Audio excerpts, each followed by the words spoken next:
And I come out of it, and I'm still paralyzed in my arms. I can move my legs and so forth. And over some time, I get everything back. And they asked what happened, but I said, I don't really remember. But as time progressed on, Tony, it was events that took place in my life. As these events were taking place, I had these flashbacks. And one of the things I want to talk about first is the processing center. Yep. So this is why when you had that video, that's the first time I've heard anyone say that on Really? any NDE. Yeah, so it lit me up. I went, oh wow, someone else experienced this. You go to a processing center, and this is what they explained to me. Let's say When you say that, it's like a voice speaking to you. like If you don't telepathy. see it, exactly. You're seeing the image. There's no person, but you're hearing them explain it. There's no person you're looking at. And it's very clear. I said, I'm a Christian. And they said, explain that to me. This is when I was a Christian. I said, because, he's the King of Kings. Oh, he's a king. Is that right? Yeah. And I said, so, I gave my, all my power, and I bowed down to him. And they said, that's a problem. And you're not going to go back. You've given your agency, power, and authority away to something else. And I realized right there, this is a tool they can use to not let you pass through, because you've basically sold yourself out to something. And as going from 30 years of Christianity and out of it, I realized, oh boy, this is a deep, deep trap. And you're not supposed to do that. So I spent a long time deconstructing out of it and renouncing everything that I did.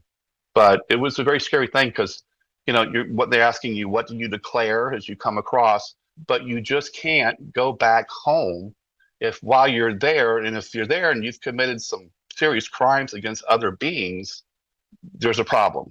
And I think that's part of the earth trap. They bring us in here, and we give into a lot of things, and we give our power away, our authority, our agency, our inheritance away. And it's part of what keeps us trapped here. It's the start of the guilt and shame processing.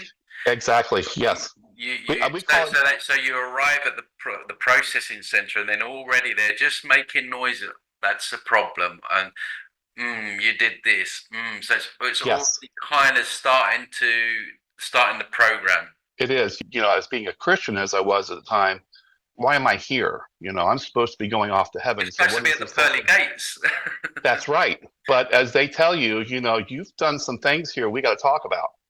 And then so this fear comes up on you, and you're like, oh, and they're looking up on like a holographic screen, and they're showing, and it's obvious real quick, you're like, oh, these men are preachers.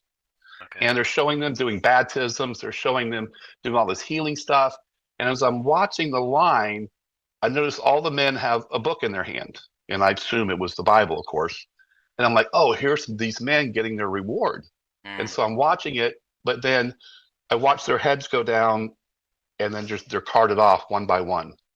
Right. And it horrified me, because I thought, oh my gosh, if these guys haven't made it, how am I ever going to get into here? Wow. And for years, it scared me. And as you come to realize, to me, as I learned what Christianity is, it's not what we thought it was. And these men are in trouble. And I said at one point, as I'm having this flashback, I remember asking these questions. I said, why are they in so much trouble? And he said, they're like insurance salesmen that sold bad policies. But these are the three things that I'm shown. But the processing center is very real. And we all have to go through it, because you can't go from one realm to another. You've got to go through, there's got to be some process. You just can't stroll in from realm to realm. Very, very, very, very secure. They're physical bars. It would almost be like, I'd say, like a jail. The tunnel of light, I never saw the tunnel. I never went through any of that. I am 1 minute alive, I'm dead on the beach, and the next minute I'm in a processing center. So I didn't experience any of the wonderful bliss that all these other people do. It was very businesslike, very serious. It's like, you're not in this realm. You're leaving here. You're going to the next place, wherever it is. And here's where we decide where it is that you go. Because I was devout Christian, I was into the salvationism and all that.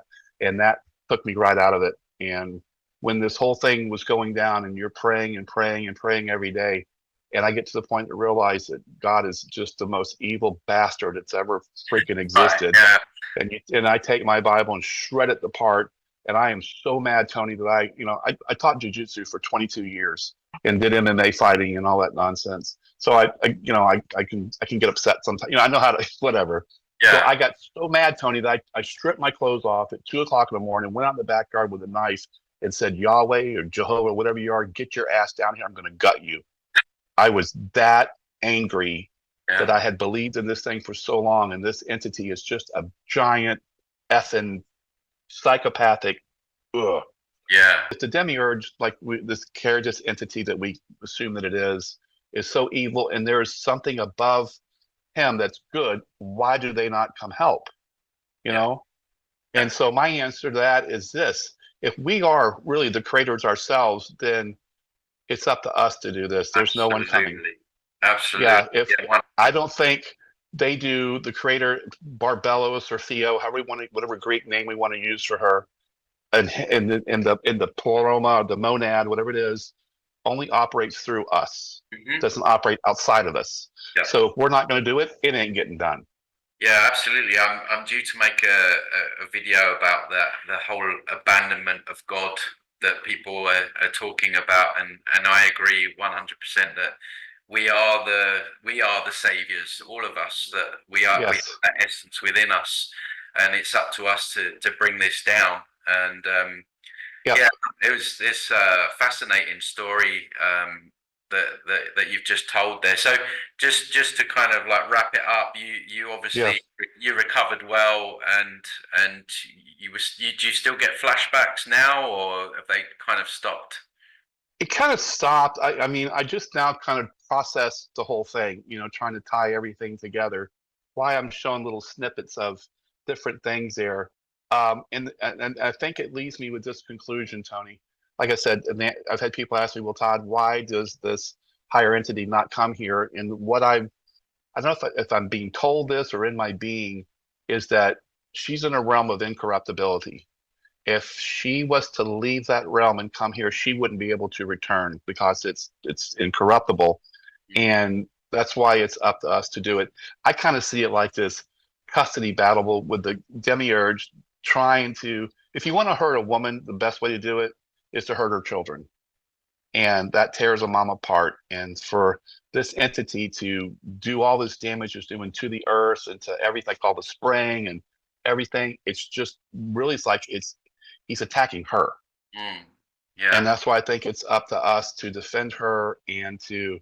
I don't think I came in this world to do good. I came in this world to just tear it apart and destruct all this.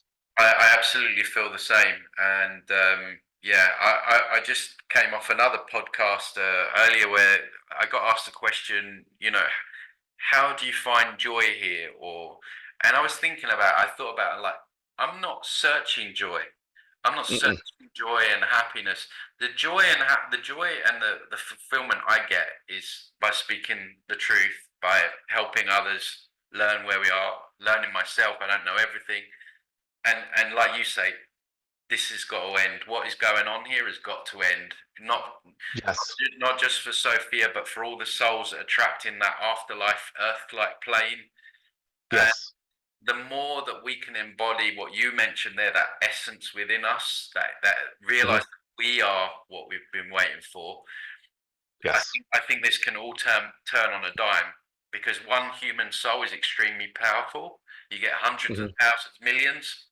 It's a game changer, and I think that's where we're headed. So I think that's a good Yeah. place to wrap it up. Is there anything else you want to mention Okay. before you go? I would say this. I heard a saying yesterday, and it was from a Greek philosopher. I don't know if it was a Neoplatonist. I forget who it was, but he said, "If you, the best way to predict your future is to create it." Hmm. And so I started. I said that's pretty profound. So I would just say that learning what I've learned now, it's up to us to do this. And as far as to feel real quickly, Tony, that not to feel overwhelmed by it. I don't know if you know what's called the 100 monkey syndrome. Are you familiar with this? Yes. Yeah, we don't need to reach a million. Maybe it's just 100, and Hmm.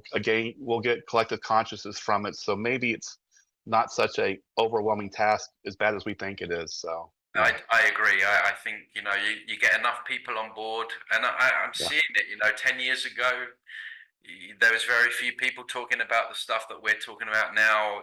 Even just looking at my own channel growth over the last couple of months, it's people are ready for information, and I think hopefully we're going to bring the house down on all this craziness and mad.